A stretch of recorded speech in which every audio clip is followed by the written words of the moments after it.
What is up, guys? Jeremy here, Horsepower Hotshot, coming back to you with another video. Today we buy a as-is Corvette at the auction and we fix it for $6. It sold for $6,000 under wholesale value because of all the problems it had.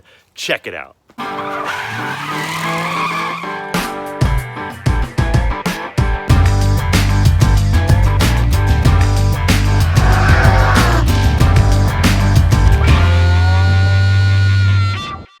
Alright guys, check it out. 2008 Z51 3LT convertible, 11,000 miles, one owner, clean Carfax.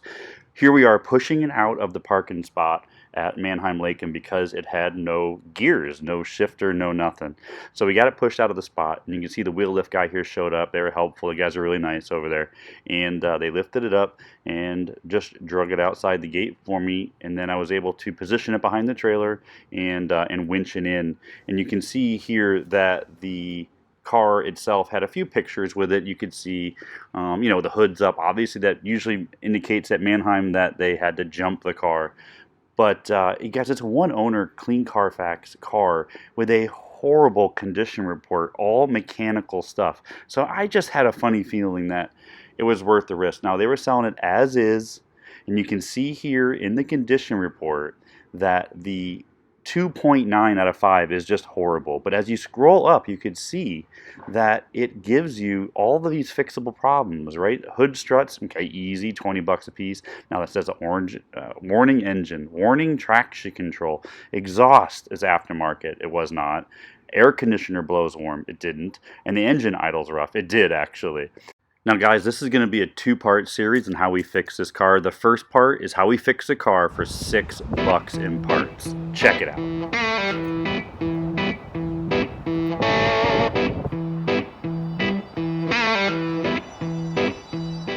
Alright guys, in the 2008 C6 Corvette right now, and we are going to get the top working. Right now it doesn't go down, but there's a simple trick we do when we index the windows. Let me show you that.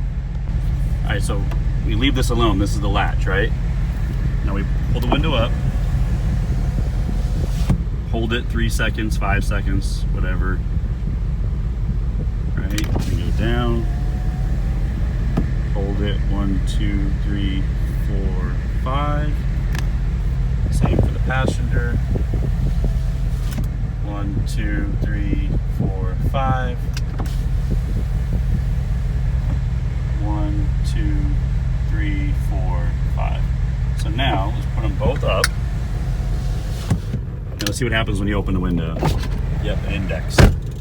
See the window goes up and down. So now let's see if the top works. Twist this. Give it a little push. Oh, see the window started going down automatically for you. There we go.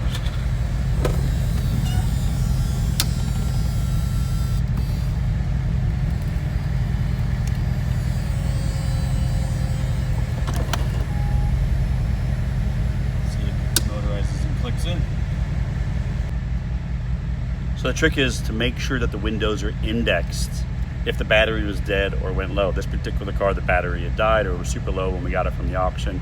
And when the dealer sells these things, when they say, oh, the top doesn't work, it's inoperative, whatever, these are the tricks. You just gotta know the brand when you're buying the car.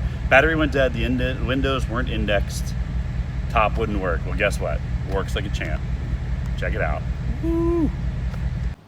And lastly, guys, if the window is indexed, doesn't do the trick. This sensor right here, this is the back right corner of the car.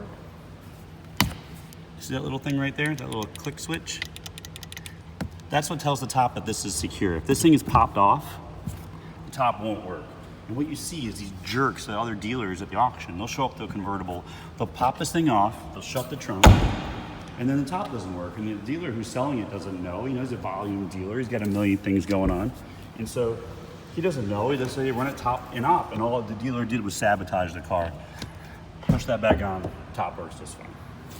All right, guys, the second thing that was wrong with this car, which I really had a funny feeling was this simple fix, was it was claimed that the car was inoperable. In other words, the transmission didn't work. It didn't shift. It started but didn't drive. these cars just don't break. This is a bone stock Corvette, 2008.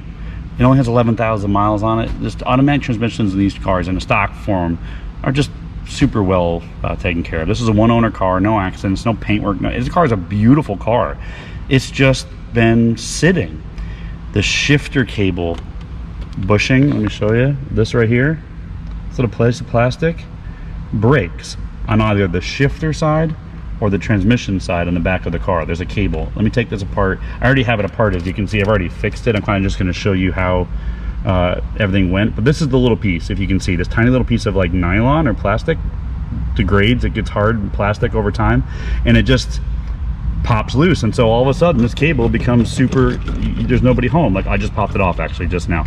So I'll fix it again and then you can see it. So there's just nobody home on the shifter.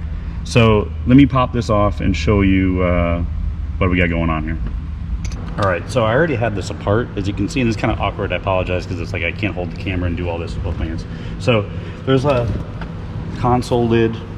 It's two little screws off this little flap right here. You can see, took that off.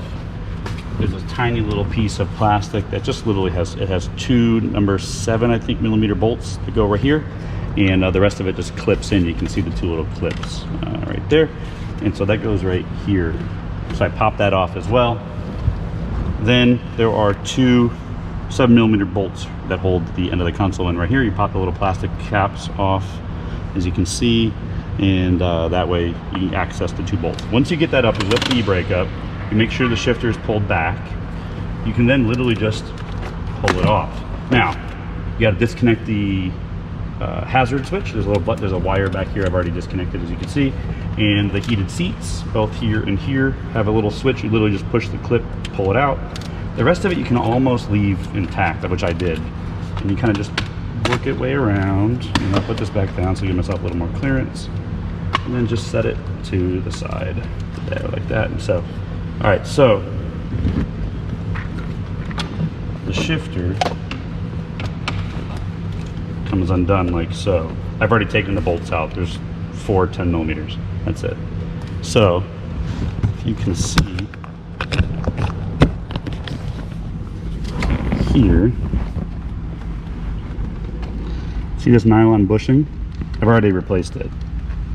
You can see it right here. I've already replaced it. Now if you look down in here, I'm going to use the camera on my knee maybe to hold this up. You can see the cable is right here, and inside that hole right there, can you see that? Yeah, so see this right here, right there, that's where that rubber, the little plastic piece went right there. It went down in that hole right there. So you can see I can move the transmission, see, right? So that's low, this would be park. So all I got to do is put this bushing, that nylon piece, into that cup. We're back in business. So let me get to doing that. I'll try to show you. You can see the rod right here is now in the cup. So now we have to finagle the shifter. It's reattached and line up the studs that come out of the tunnel.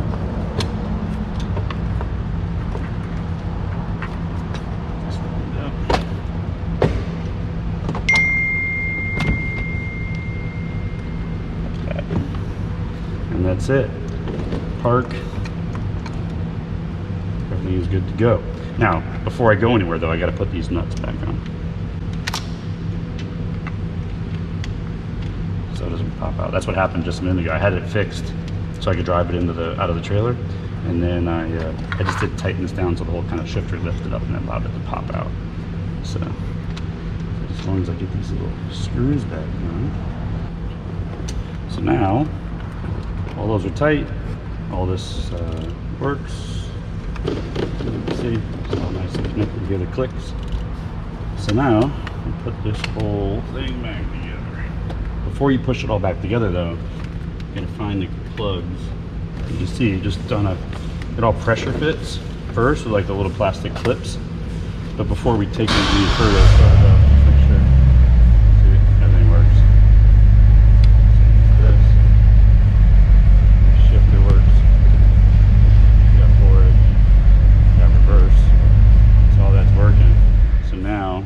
let's just finish putting it back together.